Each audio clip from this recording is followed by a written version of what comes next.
Welcome to our presentation about dealing with floods and the Queensland Horse Council strategy to build Queensland's disaster resilience. As most Australians are aware, the state of Queensland has had its fair share of flooding episodes over the past few years. This presentation outlines how the Queensland Horse Council has provided assistance to the Queensland horse industry during these events. The following clip, titled Queensland Flood Crisis, Remembering the Damage and Dramatic Rescues, will give an idea of some of the challenges faced during the 2011 floods in southeast Queensland.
We're passionate about resilience.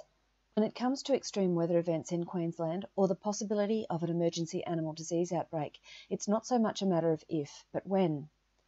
As the role of the QHC is to support the long-term viability and health of the Queensland horse industry, one of our functions is to assist the horse industry to prepare for emergencies. We strongly believe that when we are able to respond quickly and effectively to an emergency, it reduces the impact and stress of the emergency itself and assists us to recover more rapidly. The video you've just seen of an extreme weather event clearly shows the danger and devastation that flooding can cause. Some of these people had no warning with flash flooding of biblical proportions, and others did have warning and more time, but still were ill-prepared and did not take heed, with devastating consequences. The loss of animal life was significant, with over 170 horses known to have perished and others never found. Even though weather systems may be similar, their severity and impact can vary dramatically according to a variety of factors, such as topography, man-made infrastructure, prior weather events, tidal systems, and storm surges. The impact of cyclones on Queensland, though devastating on infrastructure and buildings in the worst-hit areas, does not generally affect the horse community as much as other types of flooding. There are several reasons for this. The cyclone warning system and preparedness is not only comprehensive but also very effective, as these events happen every year. The flooding that inevitably follows cyclones is expected, and those areas vulnerable to flood are well known. The flooding in central and western Queensland also comes with warning, with locals aware of the potential dangers and the time required to deal with them. Horses do quite well in cyclones, especially in large paddocks where they are less likely to encounter and more able to avoid flying debris. Horses also do reasonably well in slow rising, moderate flooding. That is, standing even belly deep in water can be tolerated for a couple of days, so long as there's no danger from currents, hidden obstacles and debris. Flash flooding, such as that which occurred in the Murphy's Creek, Grantham region in 2011, was unforeseeable, And though the area is vulnerable to ordinary flooding, nobody could have predicted the wall of water that swept through and took so many lives, both human and animal. Further downstream, horse owners on the Bremer and Brisbane rivers had 24 hours to 4 days' notice that flooding was coming.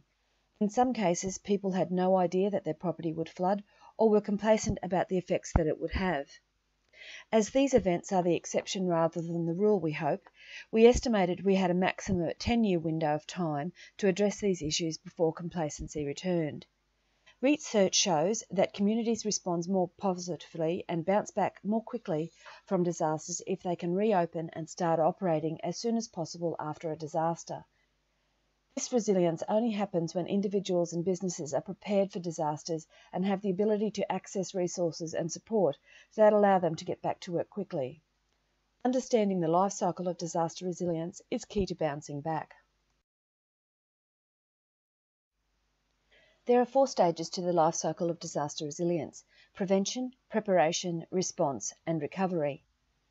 Understanding this helps us to be prepared for disasters, respond safely, and recover quickly and effectively. At each stage, there are different things to know, different actions we should take, and different ways we connect with people. These stages can change rapidly and often overlap. There is no end to this cycle. Though some stages may appear longer or even static, it always is a continuous process.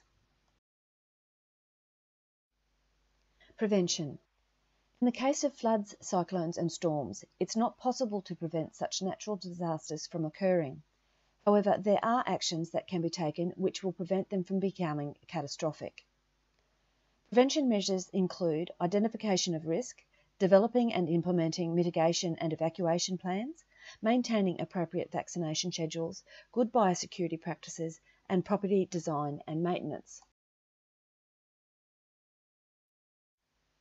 The Queensland Horse Council prevention strategies include the development and regular review of our emergency response plan, the development and implementation of our emergency contact database, Horse Owners Signal System, or HOS for short, the development of the Lost Horse Register and establishing the associated contacts and working relationships to streamline its effectiveness, the development of fact sheets, workbooks and other resources for the horse industry, and the development of the emergency planning pack box resource for horse owners and event organisers.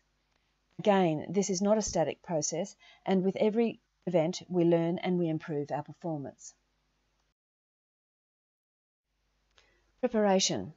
This stage includes activities in which people can plan, prepare, organise and train for emergency situations.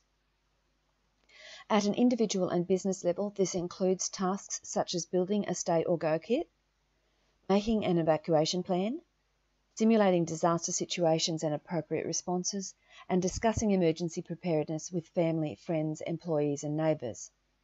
In accordance with our emergency response plan, part of the QHC preparation activities has included coordinating industry liaison officer training and large animal emergency rescue training, and we are building networks of people and emergency responders.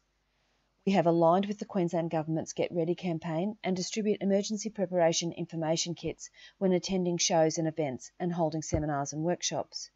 We also use email, social media and our website to help raise awareness and distribute information as widely as possible. Additionally, since the 2011 floods, we have participated in disaster resilience awareness and training programs. Response. This stage is responding to the immediate needs of the emergency situation.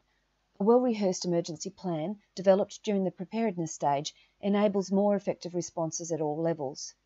Responses will vary in each instance according to the specific circumstances. One constant, however, in any disaster response affecting Queensland's horse industry is the QHC's Emergency Contact Database, HOS. In the period from the beginning of December 2010 to the 10th of January 2011, HOS issued 26 weather warnings and flood alerts.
So, what else can be encountered during floods?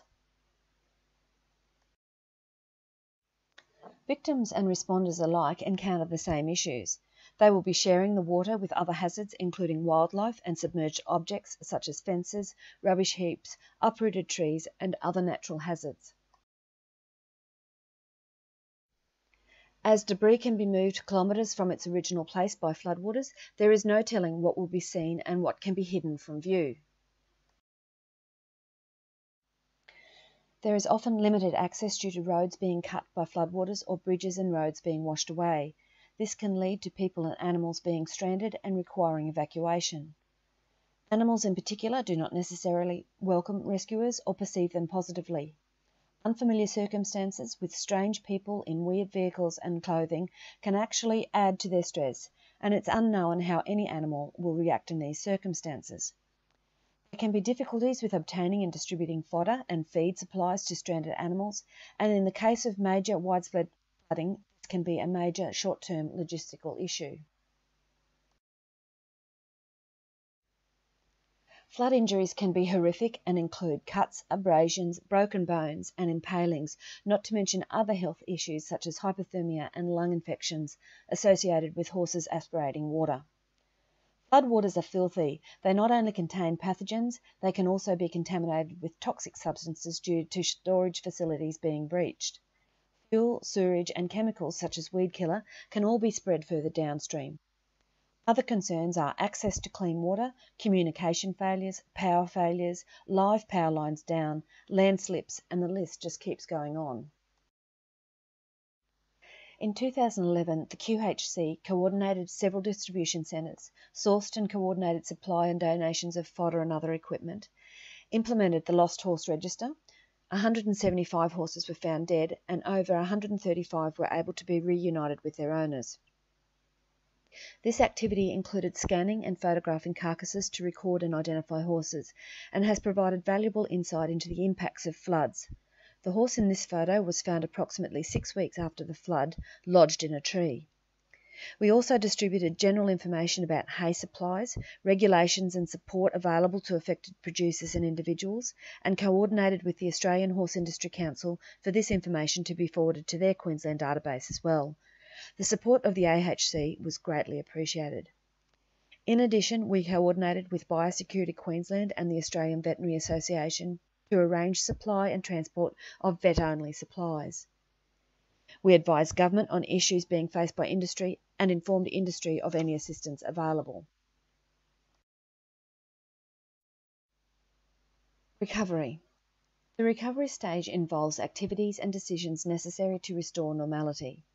Recognising that the new normal may not be the same as it was before is imperative. On farm, this can include dealing with chemical spills and toxic waste, poisonous plants, rotting vegetation, carcasses and debris. It also involves repairing fences, fixing drainage, mud management, cleaning buildings. Insurance coverage and dealing with post-disaster trauma are also vitally important, but best left to other expert agencies. It is wise to analyse the lessons learned, and these lessons are then used to determine many of the activities required in the next life cycle stage, prevention. Since the 2011 floods, the QHC Board of Directors has undertaken a lessons learned analysis, which identified several issues which needed addressing. The most prominent issues were identification, large animal rescue, handling donations, and social media. The condition of some of the horses, both alive and dead, highlighted the identification difficulties. Some horses had injuries that obliterated their brands, others had been totally denuded of hair, taking any identifying tags that may have been plaited in their manes or tails or painted on their coats. Determining identifying marks and colour markings was also difficult in many instances, particularly when reported by non-horsey people. Furthermore, brands didn't assist in finding owners, just identifying the horses. Microchipping and having a current registration on a recognised pet, lost and found database is clearly the most reliable form of identification currently available. Again, the condition and circumstances that some of the horses were found in highlighted the need for training in large animal emergency rescue techniques. Animals can be found by anyone, and often they will feel compelled to assist and rescue. Unfortunately, this can then put humans at risk as well and potentially increase the suffering of the animal. This event highlighted the need for these skills and was the catalyst for our subsequent large animal rescue activities. When handling donations, direct all monetary donations to a government fund which are set up for disaster relief. Short-term feed needs can be organised, but should be short-term only. Immediate and desperate needs like lethabarb, antibiotics and bandages should be handled by the EVA, AVA, government agencies and other various companies that supply them. Donations of goods such as rugs, halters, bridles and saddles should not be encouraged, nor the call put out on social media for them. These should be handled on an individual basis by specific request and as locally as possible. Otherwise, you will end up with a mountain of unsuitable items, wrong sizes, wrong types, etc. Social media is an excellent tool for disseminating information and putting out the call for practical assistance. And whilst it is helpful for arranging last-minute transport and accommodation for animals for those caught unaware, it is risky to rely on this as your plan. Suitable last-minute assistance may not be available as those who would normally respond are busy dealing with their own problems. And finally, to wrap up, we have our 10 disaster resilience commandments. 1. Know your property and understand its flood history and levels. 2. Perform risk assessments. 3. Keep your buildings and prevention infrastructure in good repair. 4. Microchip your horses and register them on a lost and found database. 5. Maintain their vaccination schedules. 6. Make an emergency plan. 7. Prepare and practice your plan, and in the event of an emergency. 8. Evacuate early. 9. Stay calm. And 10. Stay safe. Thank you for taking the time to view our presentation. We hope you find the information useful. If you would like to find out more about the Queensland Horse Council and our activities, we have some contact details on the next slide.